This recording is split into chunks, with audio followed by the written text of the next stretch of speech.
Every year we see more and more improvement in the mobile technology sector, but have we reached a point where the smartphone is actually more powerful than the laptop I write this on?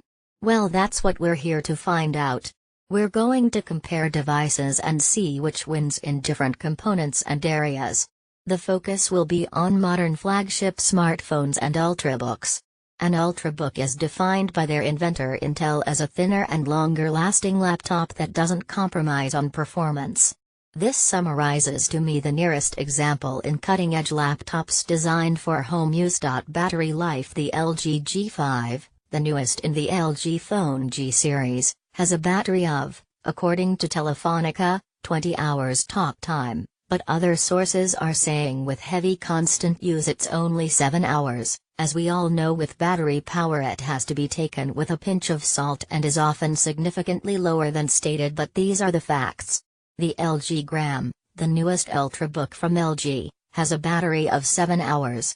So comparatively, and with proper use, both devices are actually on par in terms of power sustainability. However, LG were slated greatly for their previous battery life in other models, so would have researched and focused more on battery development this time round. I myself had an LG G3 and the battery was astoundingly bad, dying within only 4 hours of usage.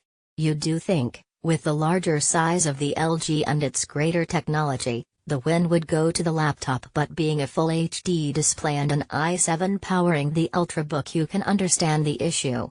Another comparison is the Samsung S7 and the MacBook Pro, both having 9 hours battery life, which shows just how neck and neck the comparison is.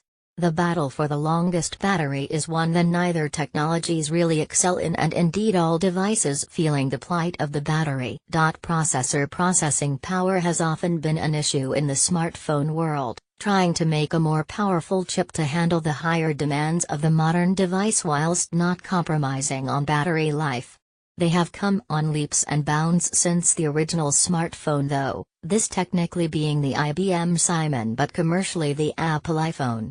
A comparison showing the sheer difference in technology would be that Apple's flagship iPhone, the 6s, has the A9, a dual-core 1.8 GHz processor and 2 GB RAM, and the MacBook Pro sports a quad-core i7 processor running at 2.5 GHz with 16 GB RAM, decimating the iPhone in processing power and memory, obviously.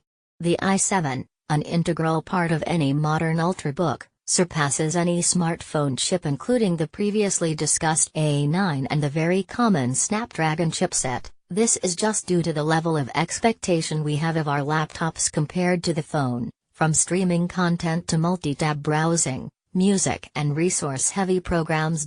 Portability and display: mobile devices these days are much more powerful than ever before, capable of handling most tasks we require, and there's no question that a smartphone is obviously more convenient. However, for a smartphone to seriously take over the laptop in terms of preference, the phone would need a keyboard docking station, and this would seriously hinder the benefit of the smartphone. Screen quality is almost visibly on par with both modern smartphones and Ultrabooks having HD displays, but the pixels per inch is really quite different, with the Microsoft Surface Book having 267p but the Samsung S7 has 576p.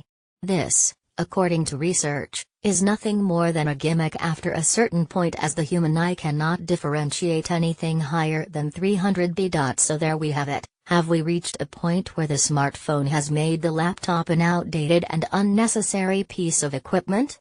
No, we haven't. Or at least most of us haven't gotten there yet for day-to-day tasks. The smartphone has definitely dominated portability, on-the-go work, and in particular browsing the web, with Google now even filtering search results via mobile friendliness, forcing companies into the mobile market. But word processing, file editing and other more complex tasks are easily won by the laptop due to processing power, usability and screen size.